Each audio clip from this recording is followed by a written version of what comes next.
Bueno, muchas gracias por estar aquí. Nosotros, los organismos de conducción del Frente, y en particular su presidente Fernando Pereira, empujaron la idea de que hubiera 70 actos, 70 asambleas, 70 intercambios, 70 diálogos, 70 debates. Bueno, me tocó estar aquí en Bella Unión. Yo pedí además ir al interior y si era posible ir a algún lugar relativamente lejos de Montevideo, porque me parecía que era, a veces la rendición de cuentas termina siendo un fenómeno que parece que solo influye en los trabajadores públicos o influye, digamos, en algunos aspectos presupuestales vinculados a la zona metropolitana, y esto no es así. Nosotros presentamos, obviamente la rendición de cuentas entra el 30 de junio, por lo tanto, el 1 de julio nosotros vamos a poder tener claro si hay alguna propuesta de mejora económica para el año 23, o bueno, para lo que resta el 22, y cuáles son los datos económicos del 21. Sin embargo, ya lo sabemos, porque la ejecución presupuestal del año 21 ya está en el Ministerio de Economía y Finanzas. Lo que hace la rendición de cuentas es plasmarla en un documento, digamos. ¿Y qué nos dice la ejecución presupuestal de estos 2 años, o sea, 20 y 21? Pero sobre todo nos interesa el 21, porque en el 20 hubo una economía que cayó, y uno podría decir, bueno, si la economía cae, todos tenemos que hacer algún aportecito para que la economía, para que la caída sea compartida entre todos. Sin embargo, en el año 2021 la economía creció casi 6%, y ahora ayer salieron los datos de cuentas nacionales del PBI ya del año 22, del primer trimestre del 22, y nos da un crecimiento muy importante respecto al primer trimestre del 21. O sea, la economía ya hace 15 meses que está en crecimiento y hoy tiene valores económicos superiores a los que tenía en el último trimestre previo a la pandemia, octubre-diciembre del 19. Quiere decir que la economía está en condiciones de dar respuestas a sectores económicos. Y sin embargo, en una economía que está por encima de los valores de la prepandemia, tenemos un salario real que sigue cayendo, ¿no? Que cayó en el 20, cayó en el 21, y no habría ninguna razón para pensar que en el 2022 creciera. Capaz que con suerte y viento a favor, si la inflación se baja un poquito, empata en el 22, pero el compromiso del gobierno de que el salario real iba a crecer en el año 2022 para empezar a recuperar lo perdido en el 20 y el 21 no se va a cumplir. Las jubilaciones van a seguir cayendo, porque además las jubilaciones ajustan a año vencido con el salario, entonces en realidad ajustan por el salario del 21, que ya sabemos que cayó, y el 2% que se va a otorgar ahora en julio está muy lejos de compensar la pérdida del valor de las jubilaciones.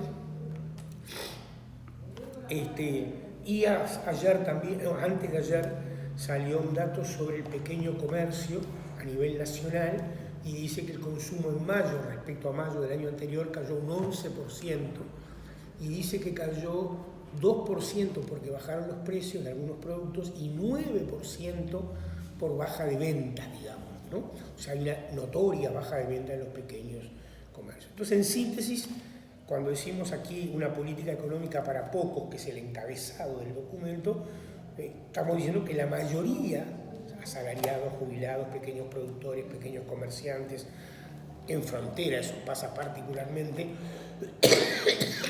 la situación económica es peor. También queremos decir que hay una contracara de eso. La contracara es un crecimiento exportador como nunca ha habido, estamos en los más altos niveles de exportación de los rubros tradicionales del país, y entre el 20 y el 21 y lo que va del 22, aproximadamente unos 9.000 millones de dólares incrementaron los depósitos en el exterior, en bancos uruguayos 6.000 500 y en el exterior 2.500, o sea, 9.000 en total.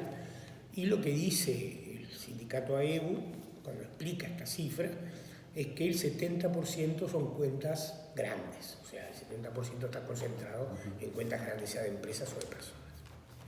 Bien, hecho esta caracterización de la situación, veamos ahora la rendición de cuentas.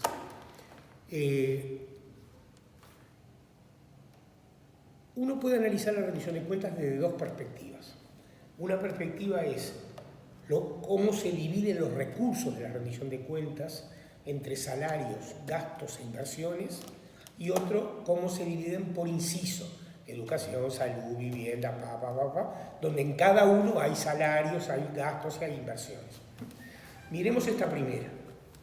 En esta primera lo que nos va a decir la rendición de cuentas, porque eso sí ya lo sabemos, es que hubo una reducción de la masa salarial, producto de dos decisiones. Una, bajar los salarios, y otra, recuerdan ustedes, el decreto 90/20 del 13 de marzo de 2020, en el que se prohibió cubrir las vacantes en el sector público y solo se permitía cubrirlas bajo un sistema de 3x1, o sea, cada 3 vacantes, una salida. Un ministerio que particularmente tiene bastante que ver con el interior del país, que es el Ministerio de Ganadería, Agricultura y Pesca, que el gobierno está analizando exceptuarlo de esa regla porque se está quedando sin gente, ¿no? Porque su población es más envejecida y entonces las vacantes son básicamente por edad y como no entra gente no tienen personal para hacer control veterinario, control agronómico, control de plagas, bueno, todo lo que las personas que escuchan y ven saben que hace el Ministerio de Ganadería, Agricultura y Pesca. Entonces, fruto de esas dos decisiones, bajar el salario y no cubrir vacantes, hay una caída muy importante de la masa salarial del sector público. O sea que una parte del llamado reducción del déficit fiscal es más un ajuste fiscal y se ha producido por la caída de los salarios. También han bajado las inversiones públicas, ¿no? Las inversiones públicas han caído, cayeron en el 20 respecto al 19. Los datos muestran que en el 21 hasta ahora, vamos a ver qué dice la rendición, están parejos en el 20, o sea que no se han recuperado. Y en un momento en que la inversión privada cayó, como fue en el 20, la inversión pública hubiera sido muy, muy importante, digamos, ¿no? Y este es un dato que vale la pena enganchar ya no solo con lo presupuestal, sino con la inversión pública en general, porque la inversión pública hace los organismos que integran el presupuesto, hace ANEP, UDELAR y básicamente el Ministerio de Vivienda, digamos, ¿no? A partir del Fondo Nacional de Vivienda, que ha caído abrumadoramente, pero también hacen las empresas públicas.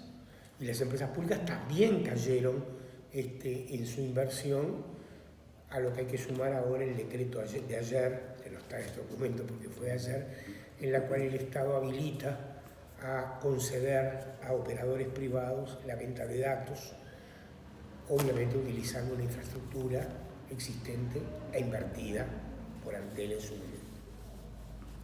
Entonces, claramente hay un ajuste fiscal en salarios y jubilación, en salarios e inversiones, si lo miramos del lado de los sectores, de los recursos. Si lo miramos del lado de los sectores, de los incisos, claramente el sector educación y vivienda fueron los más castigados, sectores que perdieron un número muy importante de recursos, estamos hablando de 70, 80 millones de dólares en cada uno de los dos.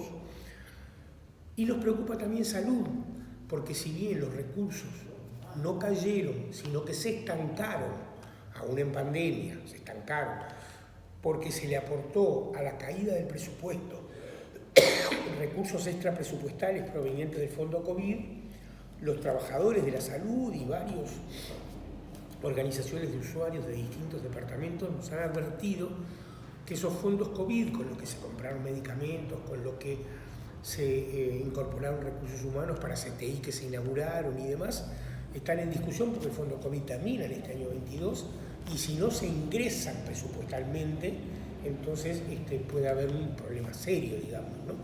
Entonces, bueno, esta es otra tarea que tenemos en esta rendición de cuentas de presupuestar recursos que hasta ahora se financiaban extrapresupuestalmente por el Fondo COVID. Bueno, ese es un poco el panorama que queríamos transmitir. Usted mencionaba uno de los temas que es la educación y por estas horas a través de los medios de comunicación nacionales se habla por parte del gobierno que esta rendición de cuentas vuelca más recursos a la educación y la seguridad. ¿Ustedes tienen otra visión al respecto? Bueno, los datos son los datos, pero hay una cosa que es casi de sentido común, La ANEP y la UDELAR son el 80% del gasto educativo. La ANEP dedica el 89% de sus recursos a salarios y la UDELAR el 75% de sus recursos a salarios. Es medio sentido común que si el grueso del gasto educativo es salarial y el salario real bajó un 6% en los 2 primeros años de gobierno, tanto en la ANEP como en la UDELAR, no hay forma. Eso es sentido común. Pero después están los datos. Lo que nos dicen los datos es que el gasto en la educación del 19 ajustado a valores del 20 fue 78.000 millones de pesos en la ANEP y el 20 fue 75.000 millones, como 75 menos que 78, no hay duda. El dato del 21, repito, no lo tenemos, pero probablemente sea de ese entorno. Y en el 22 va a pasar lo mismo, porque el ajuste, no olvidemos que los ajustes salariales en el sector público son de enero, entonces influyen en todo el año. No hay manera de que la ANEP gaste más que lo que gastaba antes. No hay forma de mostrarlo. Bueno, capaz que lo primero que tenemos que hacer el 1 de julio, es un cuadrito que diga ANEP 19-2021 para que Robert Silva termine su campaña electoral, digamos. Para el ciudadano común y corriente, digamos, que lo está escuchando, lo está viendo, y que no conoce mucho cómo es esta dinámica en cuanto a la presentación de la rendición de cuentas en el Parlamento, y tomando en cuenta la mayoría que tiene el oficialismo, ¿cómo se puede contrarrestar o cuál es el posicionamiento hoy del Frente Amplio, tanto en senadores como diputados, y cuál es la visión puntual para reactivar la economía que se tiene por parte de la oposición? Bien, sobre lo primero, efectivamente, como tú decís, la rendición de cuentas, si el gobierno tomara la decisión de aprobarla como viene del Poder Ejecutivo, sería imposible revertirlo desde el punto de vista parlamentario. Ellos tienen 18 senadores, nosotros 13, ellos tienen 58 diputados, nosotros 42. Por lo tanto, desde el punto de vista parlamentario, lo que se ha hecho normalmente en la rendición anterior y en el presupuesto es una terminología que la usamos mucho en salud y ahora se ha tomado como que es reducción de daño. Es decir, bueno, hay posibilidades porque no se puede incrementar gasto en el Parlamento, ¿no? Hay posibilidades de redistribución de recursos, quizás hay sectores que son menos necesarios los recursos y pueden ir para educación, para salud. Eso no solo lo va a hacer la oposición, también lo van a hacer otros sectores de la coalición del gobierno, porque además no olvidemos que los entes autónomos, o sea, la ANEP, la UDELAR, ACE, INAU, INISA, y alguno más que me está faltando, presentan su propio proyecto de rendición de cuentas. O sea que podrían perfectamente el Parlamento votar esos proyectos. De hecho, el Partido Colorado ha dicho que va a empujar la idea del presupuesto de la ANEP. Ojalá cumplan, porque tenemos muchas experiencias voy a poner una sola simplemente para que la gente entienda.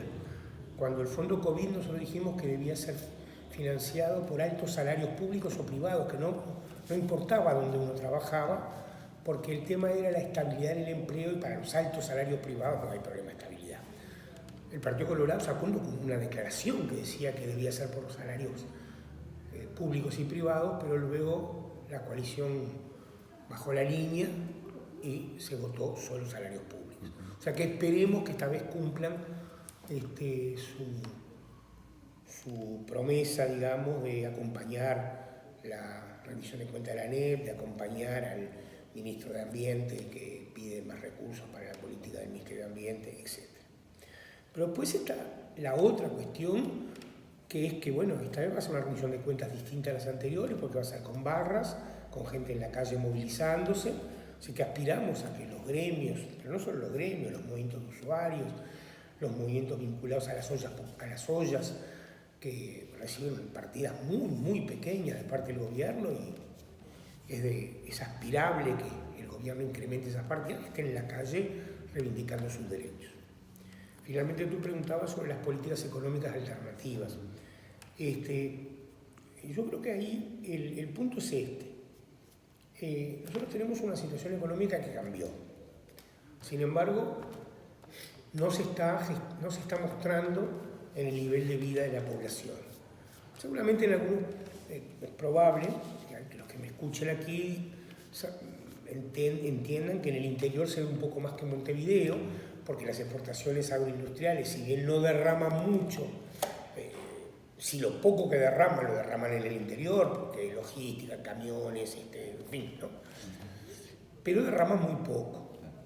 El nivel de empleo que ha bajado, el nivel de desempleo que ha bajado, en buena parte ha sido por los jornales solidarios y por las obras de infraestructura, pero son obras de infraestructura importantes que tienen un componente de empleo importante, bien pago, ¿no? Como el Ferrocarril Central, UPM y otras, pero que tienen fecha de finalización, y los jornales solidarios también. Entonces, ¿qué va a pasar con el empleo hacia fin de año, cuando en octubre se terminen los jornales solidarios y empiecen a reducirse el nivel de empleo de las grandes obras de infraestructura? Entonces, creo que ahí hay un punto central de una política económica alternativa, que es una política de empleo dura, firme, ¿no? Y el otro tema, ¿por qué el pequeño comercio vende menos si la economía está creciendo de manera muy importante y ya por encima de la prepandemia? Porque el pequeño y mediano comercio depende del salario y la jubilación. Depende que los salarios que se cobren y la jubilación que se cobra sean relativamente buenos.